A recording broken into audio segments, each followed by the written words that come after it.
পাল্টাপাল্ট যুদ্ধে উত্তাল ইসরায়েল ফিলিস্তিন এর মধ্যে পাওয়া সর্বশেষ আপডেট আন্তর্জাতিক সংবাদে আপনাদের স্বাগত। শুরুতেই সংবাদ শিরোনাম। শরণার্থী শিবিরে ইসরায়েলি হামলায় জীবন্ত পুড়ে মরল অসহায় ফিলিস্তিনিরা, ফিলিস্তিনিদের জেগে ওঠার ডাক হামাসের।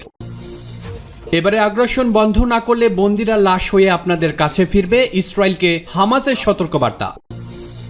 ফিলিস্তিন রাষ্ট্র ছাড়া ইসরায়েলের অস্তিত্ব থাকতে পারে না। স্বাধীন ফিলিস্তিন রাষ্ট্রকে স্বীকৃতি না দেওয়া পর্যন্ত ইসরায়েলের সঙ্গে কোনো সম্পর্ক স্থাপন না করার ঘোষণা সৌদির। এবার রাফায় ভয়াবহ হামলা বড় ভুল বলে স্বীকারোক্তি নেতানিয়াহুর।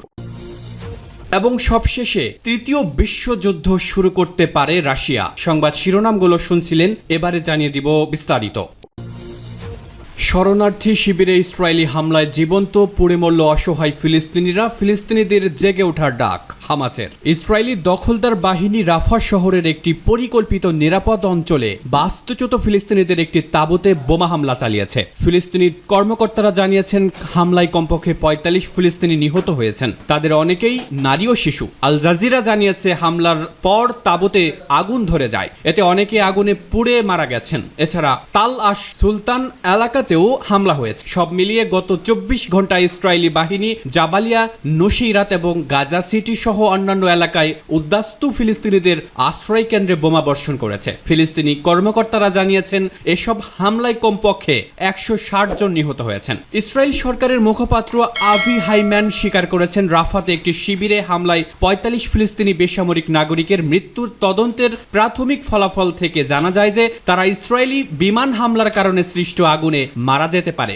ব্রিটিশ টেলিভিশনে একটি সাক্ষাৎকারে যা হাইম্যান তার সোশ্যাল মিডিয়া অ্যাকাউন্টে পোস্ট করেন, তিনি বলেন যে তদন্ত চলছে এবং আরো বিশদ বিবরণ দেওয়া এড়িয়ে গেছে। ফিলিস্তিনি প্রত্যক্ষদর্শী এবং আল জাজিরার ফ্যাক্ট চেকিং এজেন্সি সানাত জানিয়েছে তাল আশ সুলতানে বেসামরিক নাগরিকদের আশ্রয় দেওয়া শিবিরটি ইচ্ছাকৃতভাবে আক্রমণ করা হয়েছে। গত ৭ অক্টোবর থেকে গাজা ইসরায়েলের হামলায় এখন পর্যন্ত কমপক্ষে ৩৬,০০০ ফিলিস্তিনি নিহত হয়েছেন। এছাড়া আহত হয়েছে ৮০,০০০-এর বেশি। হতাহতদের বেশিরভাগই নারী ও শিশু।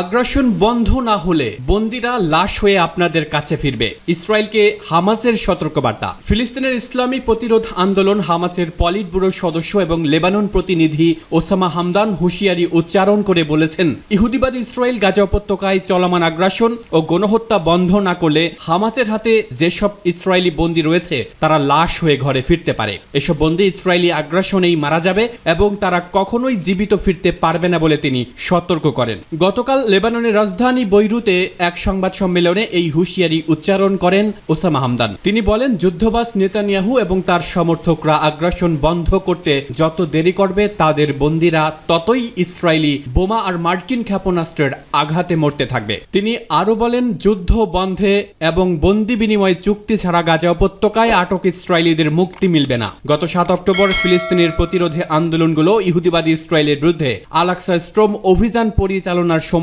২৫০ জনকে বন্দী করে গাজা উপত্যকায় নিয়ে যায়। নভেম্বরের শেষ দিকে সাময়িক যুদ্ধবিরতির সময় ১০৫ জনকে মুক্তি দিয়েছিল হামাস। বাকি বন্দীরা গাজায় রয়ে গেছে। তবে চলতি মাসের প্রথম দিকে হামাসের পলিট ব্যুরোর উপপ্রধান খলিল আল হাইয়া বলেছেন তাদের হাতে থাকা বন্দীদের শতকরা ৭০% ইসরায়েলি বোমাবর্ষণে নিহত হয়েছে।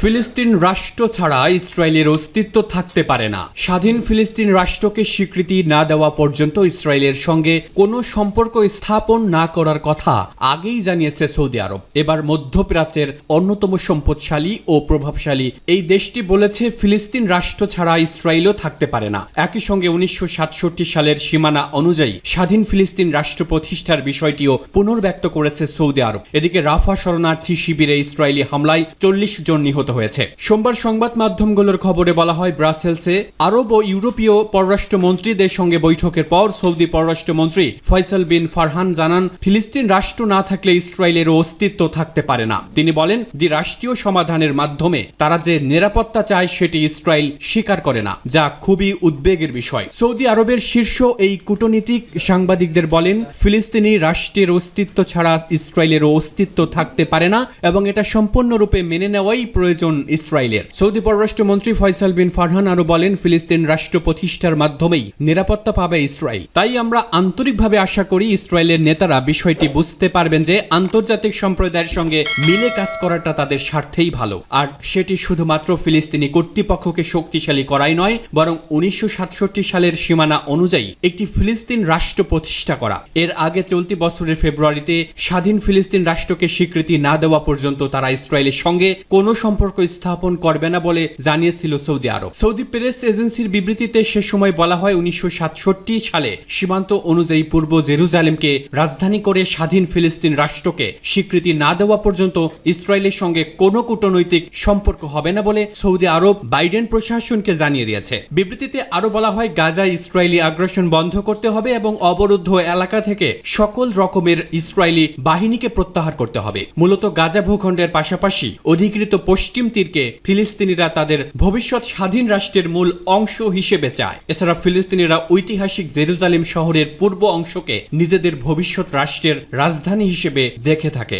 রাফায় ভয়াবহ হামলা বড় ভুল, তবে যুদ্ধ চলবে। গাজার রাফা এলাকায় একটি আশ্রয় শিবিরে ইসরায়েলি বাহিনীর ভয়াবহ হামলাকে মর্মান্তিক দুর্ঘটনা বলে উল্লেখ করেছেন দেশটির প্রধানমন্ত্রী বেঞ্জামিন নেতানিয়াহু। রোববার রাফায় নিরাপদ অঞ্চল হিসেবে চিহ্নিত তাল আশ সুলতান এলাকার একটি আশ্রয় শিবিরে হামলা চালায় দখলদার ইসরায়েলি বাহিনী। ওই হামলায় অন্তত 45 জন নিহত হয়, খবর নিউ ইয়র্ক টাইমসের। এছাড়া আহত হয়েছে শতাধিক। ওই হামলার পর আন্তর্জাতিক অঙ্গনে নিন্দার ঝড় উঠেছে। হামলার পর ইসরায়েলের পার্লামেন্টে দেওয়া এক ভাষণে নেতানিয়াহু বলেন, রাফা থেকে আমরা ইতোমধ্যে 10 লাখ সাধারণ মানুষকে সরিয়ে নিয়েছি। সাধারণ মানুষের কোনো ক্ষতি না করার ইচ্ছা থাকা সত্ত্বেও দুর্ভাগ্যবশত কিছু একটা ভুল হয়ে গেছে। তিনি বলেন, আমরা এই ঘটনা তদন্ত করছি এবং কেন ঘটলো সেটি খুঁজে বের করব, কারণ এটি আমাদের নীতি। ইসরায়েলের প্রধানমন্ত্রী বলেন, গাজা সংঘাতের মধ্যে বেসামরিক লোকজনের সুরক্ষার জন্য সম্ভাব্য প্রত্যেকটি বিষয়ে সতর্ক থাকা ইসরায়েলের জন্য গুরুত্বপূর্ণ। তবে এই সংঘাতে যারা জড়িত নন তারা যেন ক্ষতিগ্রস্ত না হন সে বিষয়ে সর্বোচ্চ চেষ্টা চালিয়ে যাচ্ছে